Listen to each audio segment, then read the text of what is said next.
आज का दिन मेरे लिए और हस्बैंड के लिए बहुत ही स्पेशल था और हर साल की तरह इस साल भी हम कुछ स्पेशल करने की सोच रहे थे, लेकिन कोशिश हमने फिर भी पूरी की थी, लेकिन फिर भी कमी रह गई थी क्योंकि आज मेरे बेटे के जन्मदिन के अलावा भी एक और स्पेशल दिन था।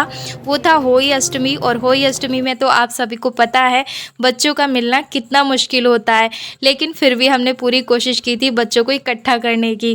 राधे राधे दोस्तों, कैसे हो आप सब? स्वागत है आप सभी का रेखा की दुनिया में। वैसे तो मैंने कम्युनिटी में पोस्ट रात को डाल दिया था और आप सबने काफ़ी सारी उसे ब्लेसेस दी थी, उसके लिए दिल से धन्यवाद आप सभी व्यूअर्स को। और आप लोग इतना प्यार देते हो मेरी फैमिली को, उसके लिए मैं जितना आपको थैंक यू बोलूँ उतना मेरे लिए कम है। अब वैसे तो हर साल बच्चे ना सिर्फ केक खाकर ही चले जाते थे, लेकिन इस बार मैं सोच रही थी बच्चों के लिए खाने से लेकर नाश्ता तक मैं बनाऊं और बच्चे आराम से खेल कर खाकर पीकर मतलब एकदम पेट भर के जाएं। तो मैंने यहाँ पर बनाने की तैयारी कर दी है शाम के लिए ब्रेड पकोड़ा। और अभी टाइम हो रहा होगा लगभग शाम के 4 बज रहे थे, तो मैंने खाना बनाकर रख दिया था पहले ही और उसकी वीडियो मैं अलग से शेयर करूँगी। अभी मैं यहाँ पर ब्रेड पकोड़ा की तैयारी कर रही हूँ। तो मैंने इसमें डाल दिए हैं थोड़े थोड़े मसाले और सारे ही मसाले मैंने स्क्रीन पर मेंशन कर दिए हैं। और आज ना मैं ब्रेड पकोड़ा बनाने की आपको एक ऐसी ट्रिक बताऊंगी कि आप इस ब्रेड पकोड़ा को, अगर आपके घर शाम को पार्टी है तो आप इसे सुबह में भी बनाकर रख लेंगे ना, तब भी ब्रेड पकोड़ा बिल्कुल भी सौगी नहीं होगा, मतलब एकदम क्रिस्पी बना रहेगा। और ये जो तरीका है वो मैंने हलवाई से सीखा था, तो आज मैं आप सबके साथ इसे शेयर करूंगी। तो मैंने बेसन को घोल दिया है सारे मसालों के साथ और अभी मैंने इसमें नमक नहीं डाला है क्योंकि नमक हम डालेंगे जब हम इसको फ्राई करेंगे।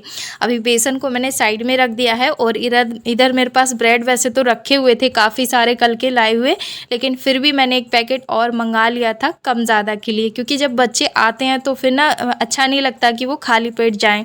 तो मैंने यहाँ पर थोड़ा सा कसूरी मेथी डाल दिया था ऊपर से और थोड़ा सा धनिया डाल दिया था, क्योंकि प्याज लहसुन तो आज बनता नहीं मेरे घर पे, होली अष्टमी थी इसी वजह से। आप चाहो तो प्याज भी डाल सकते हो। अब बेसन हमारा एकदम परफेक्ट बना है या नहीं, इसके लिए क्या करेंगे ना, कोई भी इस तरह का कलछी या चम्मच लीजिएगा, अगर वो पूरा कोट हो रहा है इस तरह से तो आप ये जानिएगा कि जो आपका बैटर है बेसन का वो एकदम परफेक्ट बना है।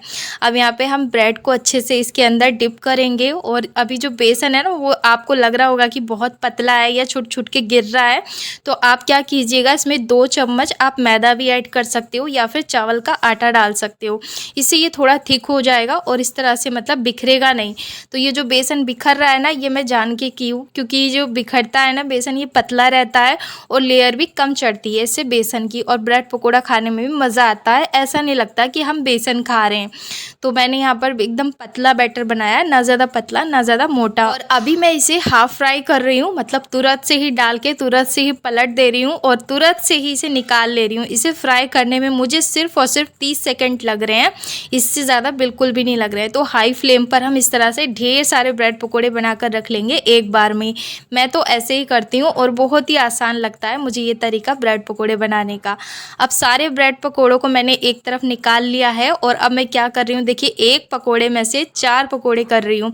देखिए एक तो ये बरकत का रहता है और अगर किसी को कम ज़्यादा खाना होता है तो आराम से बच्चे उठाकर खा लेते हैं।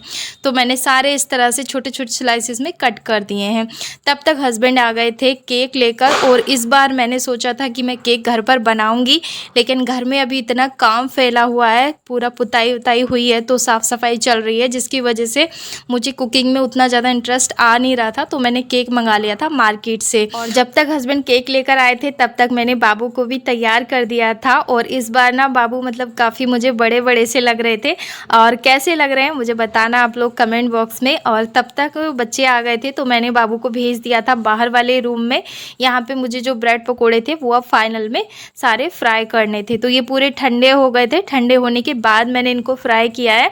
इससे क्या होता है ना, ब्रेड पकोड़े बहुत ही ज़्यादा क्रिस्पी बनते हैं और पूरे मतलब 4 से 5 घंटे भी रखे रहेंगे ना फिर भी क्रिस्पी रहेंगे। मतलब रात को थोड़े ब्रेड पकोड़े बच गए थे और जब हमने सुबह नाश्ते में देखे थे ना वो तब भी क्रिस्पी ही थे, मतलब एकदम सॉगी नहीं होते हैं। जैसे थोड़ी देर बाद ही ब्रेड पकोड़ा मुलायम हो जाता है, क्योंकि डबल फ्राई करने से ना चीज़ एकदम करारी और क्रिस्पी रहती है।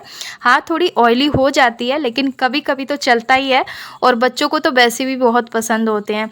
और ये जो ब्रेड पकोड़े हैं ना बच्चों ने इतने खुश होकर खाए थे कि इतने खुश होकर तो वो केक भी नहीं खा रहे थे सच में। तो मुझे बहुत ही ज़्यादा यूज़फुल लगी ये रेसिपी, तो मैंने सोचा चलो आप सबके साथ भी इसे शेयर कर दूँ। तो सारे ब्रेड पकोड़े बनाने में मुझे सिर्फ कुछ मिनट ही लगे थे, ज़्यादा नहीं। तो किचन का सारा काम निपटा कर मैं पूरा आधे घंटे में ही आ गई थी और इधर भी सारे बच्चे आ गए थे, मतलब अभी कुछ आ रहे थे और कुछ आने बाकी थे। तो मैंने जो होली अष्टमी यानी व्रत की पूजा थी वो फाइनल कर ली थी शाम को 7 बजे तक। उसके बाद ही हम लोगों ने केक काटा था। जैसे कि तारे देखकर व्रत खोला जाता है ना होली अष्टमी का, तो हम लोग ने तारे देखकर व्रत खोल लिया था। उसके बाद मैंने ध्रुव को तिलक किया, आरती की। वैसे तो आरती इनकी हो चुकी थी जब इन्होंने मेरा व्रत खुलवाया था, लेकिन फिर से मैंने एक बार कर दी थी सारे बच्चों के साथ।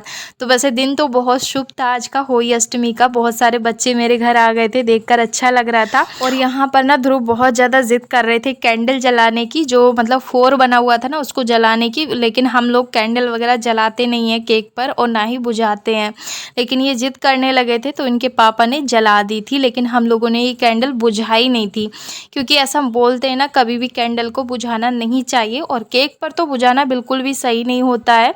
और हम लोग केक भी काट ही लेते हैं, लेकिन मुझे उतना अच्छा लगता नहीं है केक वेक कटिंग करना। मुझे तो मतलब कुछ अच्छी चीज़ कर लो ना बच्चों के जन्मदिन पर तो ज़्यादा अच्छा लगता है। लेकिन आज ना बच्चे ने बहुत ही ज़्यादा इन्जॉय किया, और थोड़े ही बच्चे थे लेकिन इन्जॉय बहुत किया था सब ने मिलकर। ज़्यादा बच्चों में क्या रहता है ना, शैतानियाँ बहुत रहती हैं, और घर में अभी साफ़ सफाई चल रही थी जिसकी वजह से हमने डेकोरेशन वगैरह की नहीं थी। बस ऐसे ही थोड़े बहुत बैलून फुला दिए थे हम लोगों ने। उसमें भी बच्चों ने इतनी शैतानी कर दी थी कि बस पूछिए मत। तो यहाँ पर अभी हम लोग सबको नाश्ता करा रहे थे, केक वेक कट गया था, और केक कटने के बाद सबको हमने खिला दिया था, मतलब बेटे को खिला दिया था। उसके बाद सारे बच्चों के लिए हम प्लेटिंग कर रहे थे, और सारे ही बच्चे यहाँ पर थे और अभी कुछ आ रहे थे। तो यहाँ पर हस्बैंड लगा रहे थे प्लेट, और प्लेट में ही हमने चॉकलेट और नमक पारे, ब्रेड पकोड़े और केक, मतलब थोड़ी बड़े साइज़ की प्लेटें मंगाई थी, तो वो उसी में ही हमने सारा एक साथ रख कर इनको दे दिया था, और बड़े प्यार से सारे खा रहे थे बच्चे। वैसे इस तरह का जो बर्थडे था वो पहली बार ही मैं की हूँ। वैसे तो बहुत कुछ सोचा था कि मैं बच्चों को खाना वाना खिलाकर भेजूँगी अच्छे से खेल कर, लेकिन सबके घरों में पूजा थी आज होली अष्टमी की, तो इसी वजह से बच्चे ज़्यादा देर रुके नहीं थे। उसके बाद हम लोगों ने बस थोड़े बहुत ऐसी फ़ोटो खींच लिए थे, और फिर इन्होंने मस्ती की थोड़ी देर। और ये थी आज की स्पेशल हमारी होली अष्टमी की थाली। इसमें मैंने पुए नहीं रखे थे, पुए भी बनाए थे, बाद में याद आई थी मुझे जब मैं वीडियो एडिटिंग कर रही थी। और ये पूरी थाली आपको मेरी जल्दी ही आप सबके साथ शेयर करूँगी।